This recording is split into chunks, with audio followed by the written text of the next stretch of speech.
Dimulai dari Meili Snow Mountain, video ini adalah dokumentasi perjalanan hari ke-9 sampai ke-11 dari total 19 hari perjalanan dua om dan dua tante petualang explore Provinsi Yunnan di China Barat Daya bersama Bobo di mobil. Berhubung drone om petualang tertinggal di hotel saat di Shangri-La, kita akan mampir dulu ke Shangri-La untuk mengambil drone si om sebelum melanjutkan perjalanan panjang sampai ke Lijiang Ancient City. Perjalanan dari Meili Snow Mountain hingga Shangri-La kita tempuh dengan jalan arteri. Bisa mampir ngopi si Om. Karena perjalanan 350 km ini separuhnya tidak ada tol, dan kita mau sampai di hari yang sama, supir Jakarta deh yang gas kebut hari ini. Pemandangan sepanjang perjalanan vibes-nya sudah autumn banget. Daun-daun sudah pada berubah warna jadi kuning, orange, dan merah. Berangkat jam 10 pagi, jam 2-an siang kita tiba di Shangri-La dan mampir ambil drone yang ketinggalan. Này, macet nggak? Macet nggak? Macet nggak? Macet. Mau dicek nggak? Oh, nggak usah. Lalu kita balik lagi ke tempat makan hotpot yang sudah kita mampirin di malam pertama tiba di Shangri-La beberapa hari sebelumnya. Kita juga mampirin pabrik jelly. Gara-gara pas di Potatso, cobain jelly di lounge kok enak, tapi di supermarket nggak ada. Akhirnya kita samperin ke pabriknya. Sayangnya mereka nggak ada showroom atau toko yang memungkinkan kita beli langsung jelly-jelinya. Gak apa-apa lah ya, namanya juga usaha. Dari Shangri-La ke Lijiang untungnya ada tol. Jadi kita gaspol dan jam tujuan malam kita tiba deh di Ancient City. Hotel kita di dalam Ancient City, jadi mobil nggak bisa sampai hotel persis. Untungnya ada tim dari pihak hotel yang membantu membawakan seluruh koper dan bawaan om dan tante petualang. Lumayan juga tuh. Nah, ini mungkin pelajaran buat teman-teman yang mau traveling ke China ya. Baju nggak usah terlalu banyak. Hotel-hotel di China kebanyakan siapin mesin cuci. Bawalah yang teman-teman mampu angkat. Kalau lapar mata, lihat baju-baju bagus, harga cocok, bisa beli juga di China. Baju di China value for money kok. Sampai nih kita di hotelnya. Tradisional tapi bersih dan rapih ya. Sambil resepsionis mengurus proses check-in, kami dikasih cicip-cicip Chinese tea dan pai bunga mawar khas Yunnan. Lanjut, kita lihat kamar dulu. Sambil pihak hotel membantu menggotong koper-koper dan perintilan lainnya ke kamar om dan tante. Ini kamarnya. Modern.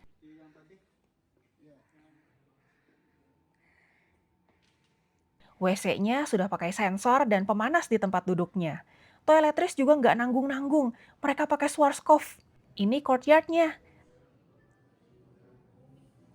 Wah, ini aku bisa terbang drone sini aja. Dan ini tempat nongkrong dengan view ke Ancient City. Kalau di Meili dan Shangri-La, budaya dan kulinernya serba Tibetan, di Lijiang sini, suku yang mendominasi adalah suku Nasi.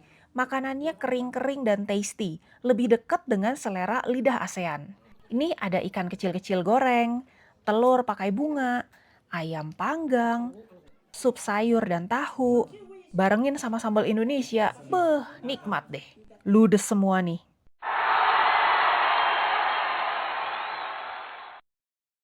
Lijiang juga terkenal dengan wine dari bunga-bunga dan buah-buahan, bahkan juga dari teh.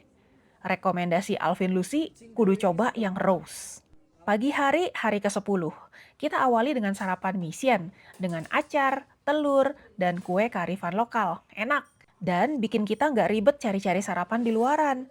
Jadi selesai sarapan bisa langsung eksplor kota kuno. Supaya nggak encok, pasangin robot buat meringankan langkah si om petualang dulu. Kasih lihat peta kota kuno supaya nggak tersesat. Meski nggak bakalan tersesat juga sih, karena kan ditemenin Alvin dan Lucy terus. Ini salah satu jajanan yang menarik, parfum dari daun teh dan bunga. Wanginya enak-enak. Baju-bajunya juga menarik. Kita bisa nongkrong cantik juga sambil ngeteh-ngeteh, berbonus buah-buahan lokal. Chat ini. 你跟他翻译一下，其实我们云南的很多水果呢长得特别丑，但是好吃。 Dan dia bilang Yeah. buah-buah di Yunnan mungkin tampilannya agak jelek tapi Nah, ini kayak teppanyaki dengan kearifan lokal. Berbagai jamur dicah dengan daging. Kita juga beruntung bisa menikmati tari-tarian suku Nasi. Om dan Tante Petualang pun ikutan nari bareng warga lokal.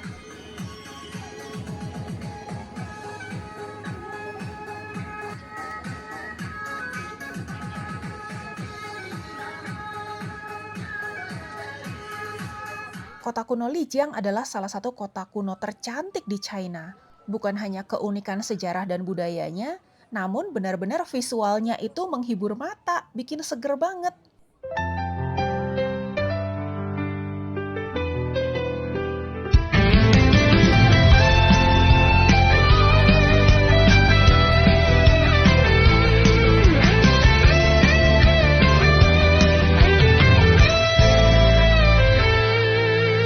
抵抗旋律走陷净土，字字起航。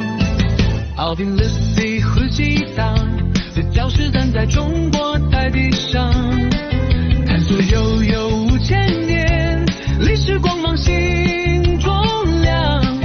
黄河奔腾气势壮，长城蜿蜒岁月长。月出风景千古事，铭刻心间永不忘。豪情在胸膛，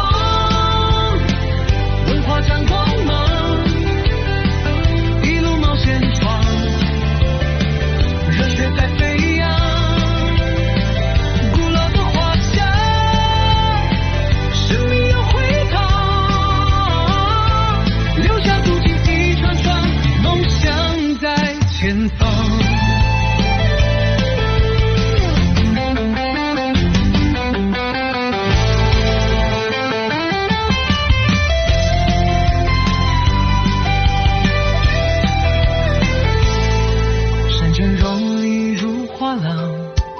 风土人情韵悠长，古老城镇故事藏，民俗传堂放光芒。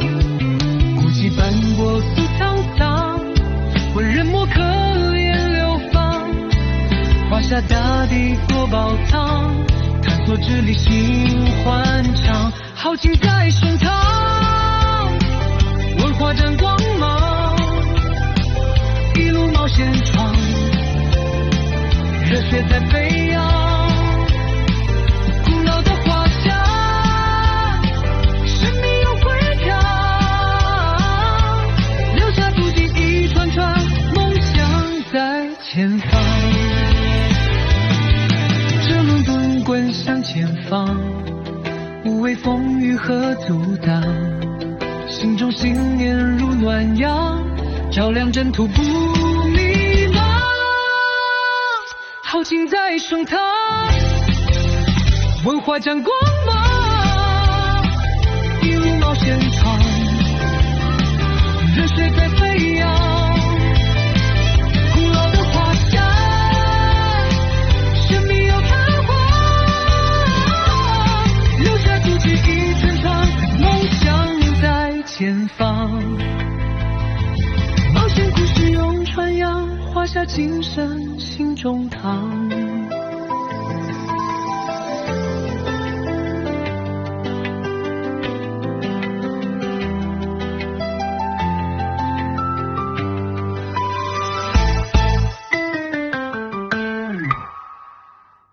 Jadi di hari ke-10 ini, Lucy menemani dua tante shopping-shopping dan Alvin menemani dua om ngopi-ngopi. Jadi semua happy.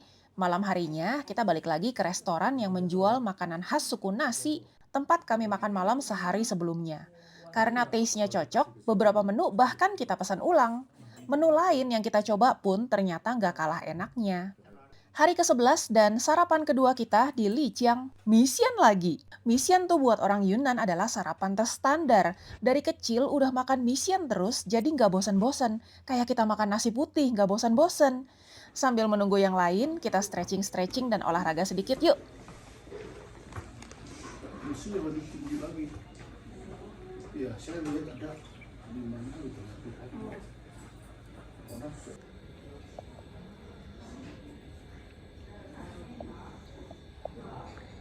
Di hari ke-11 ini, kita akan excursion ke arah Shangri-La, tapi nggak sampai Shangri-La Ancient City. Kita mau wisata alam, lihat Whitewater Terrace atau Pai Shui Tai. Lokasinya sedikit di utara Hapa Xueshan atau Hapa Snow Mountain. Tempat ini terkenal dengan teras mineral alaminya.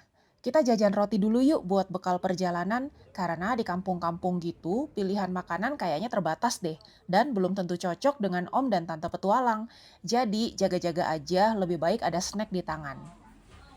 Untungnya di Yunnan sekarang tuh banyak bakery yang jual roti-roti enak, termasuk roti model sourdough.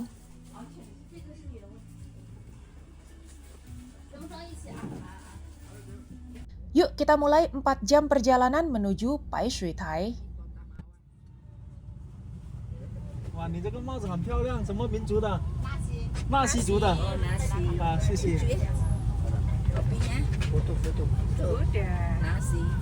Ah, polisi di depan.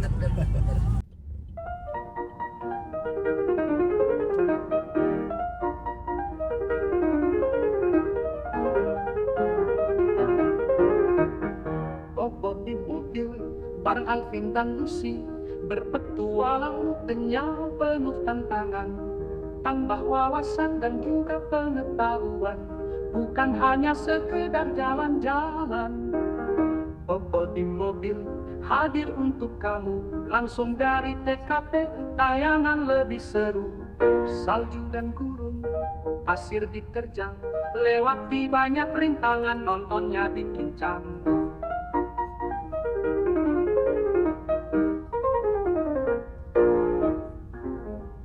Salju dan gurun, pasir diterjang, lewati banyak rintangan, nontonnya bikin canggung.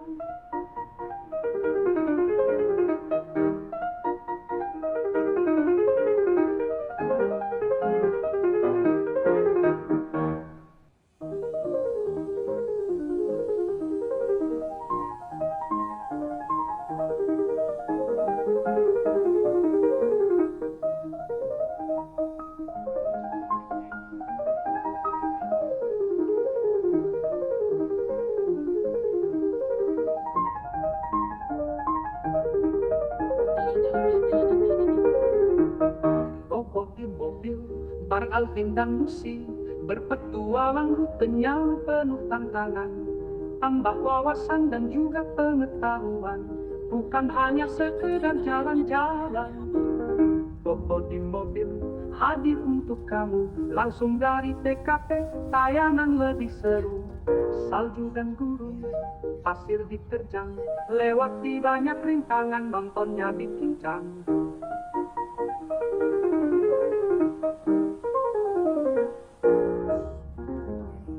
Salju dan gurun, pasir diterjang, lewati banyak rintangan, nontonnya bikin canggung.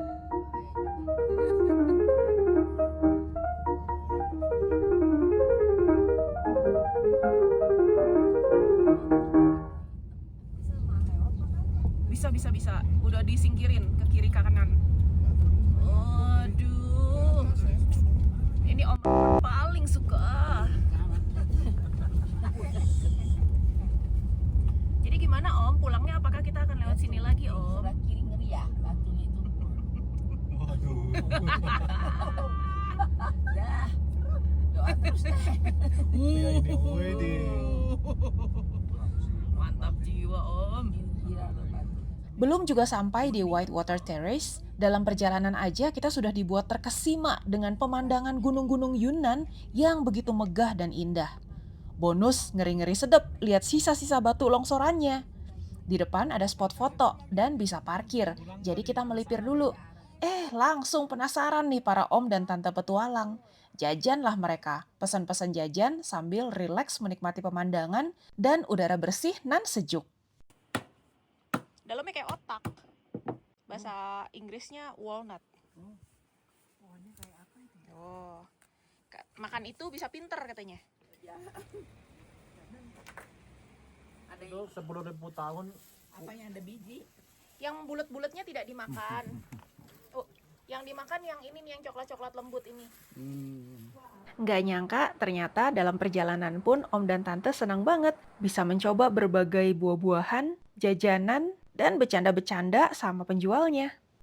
Begitu sampai di Whitewater Terrace, baru sampai parkiran langsung dapat gift dari salah satu tetangga parkiran. Meski sudah lebih dekat ke Shangri-La daripada ke Lijiang, di sini restonya masih khas suku Nasi yang aksaranya kayak gambar-gambar. Untung aja ada resto, makanannya juga enak. Jadi kita full power nih mau naik gunung. Kalau nggak mau bersusah payah naik gunung, teman-teman bisa naik kuda, bayar aja. Udah deh pulang pergi naik kuda. Berhubung ada jalan yang dilewatin kuda, aroma kotoran kuda lumayan semerbak. Jadi kami siapkan masker buat om dan tante petualang biar nggak kebauan. Rombongan mencar, 1 om memilih untuk naik kuda, yang 3 memilih untuk hiking. Let's go!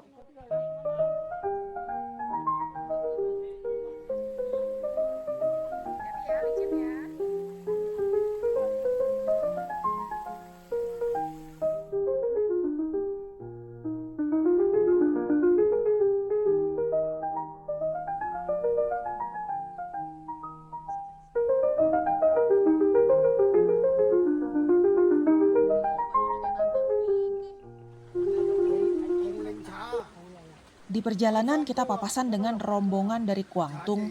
Kelihatannya jauh lebih senior daripada om tante petualang, tapi mereka bisa naik terus-menerus non-stop, nggak pakai duduk, nggak pakai istirahat, guys.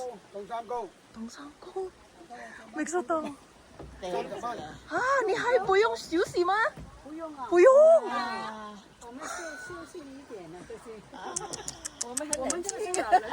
很年轻。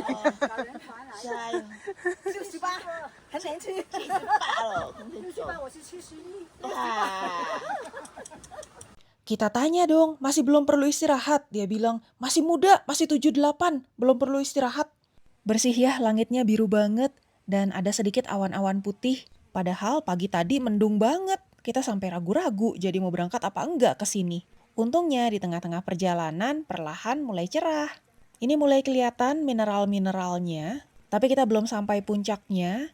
Nah, sepanjang jalan banyak sekali kios-kios yang menjajakan batu-batu lah, minuman lah, payung, jas hujan, segala macam. Tapi nggak dijaga kiosnya. Mereka hanya menuliskan harga-harganya dan meninggalkan QR code aja. Jadi siapapun yang mau beli, silahkan bayar sendiri.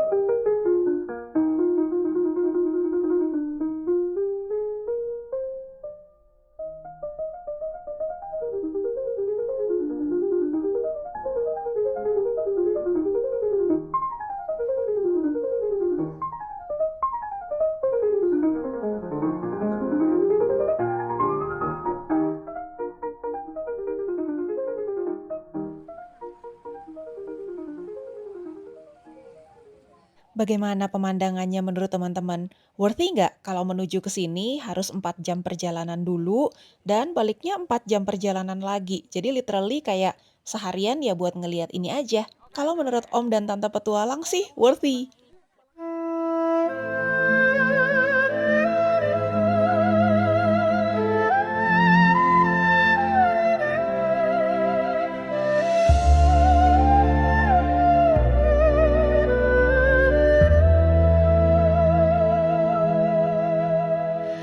Bobo di mobil bareng Alvin dan Lucy, berpetualang rutenya penuh tantangan, lewati padang, mendaki pegunungan, setiap langkah penuh pelajaran, tambah wawasan dan juga pengetahuan, bukan hanya sekadar jalan-jalan semata. Bobo di mobil hadir untuk kamu langsung dari TKP. Tayangan lebih seru, salju dan gurun, pasir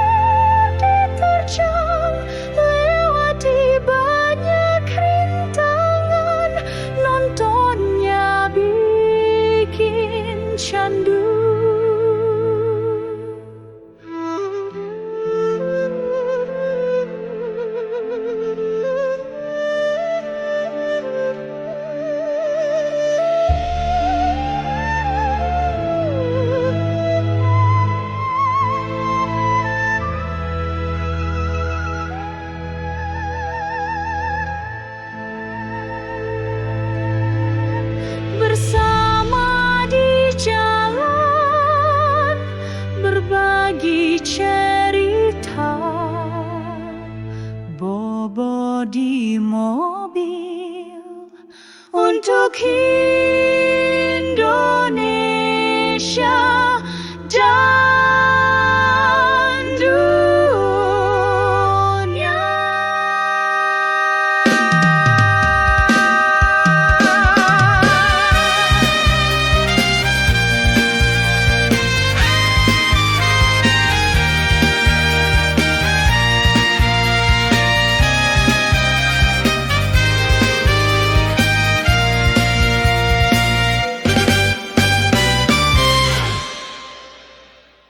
Di perjalanan turun gunung kita kembali melihat kios-kios dengan berbagai dagangannya yang ditinggal aja begitu aja sama penjualnya.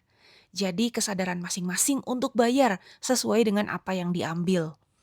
Asik ya kalau bisa tinggal di tempat yang orang-orangnya sejujur ini. Nah, ini juga minuman-minuman dingin biar tetap sejuk ditaruh di aliran air. Sama, bayarnya juga scan sendiri ke QR code, nggak ada yang jagain. Bagus banget ya pemandangannya, dan ini terbentuk secara alami loh. Kalau teman-teman suka dengan video ini, please jangan lupa untuk kasih like-nya dan share juga link-nya ke circle-nya teman-teman. Buat mengatasi pegal-pegal abis naik gunung, kita siapkan koyo buat om tante petualang, juga vitamin biar nggak gampang sakit. Sekarang kita on the way untuk kembali ke Lijiang Ancient City, tempat kita bermalam. Jadi kita nginepnya kayak 3 malam gitu, nggak pindah-pindah. Tapi on the way kita akan cari makan malam. Apapun makanannya, kita selalu siap dengan sambal dari Indonesia, supaya om tante tetap nikmat. Seru juga ya terowongannya, ada lukisan-lukisan gini. Pas sunset sampai deh di tempat kita mau makan malam. Apapun jadwalnya, om tante petualang mesti makan tepat waktu, supaya di perjalanan panjang ini semua bisa tetap sehat, jadi jalan-jalannya lebih happy. Dari resto kita bisa menikmati view yang luar biasa indah, terutama saat matahari terbenam seperti saat ini.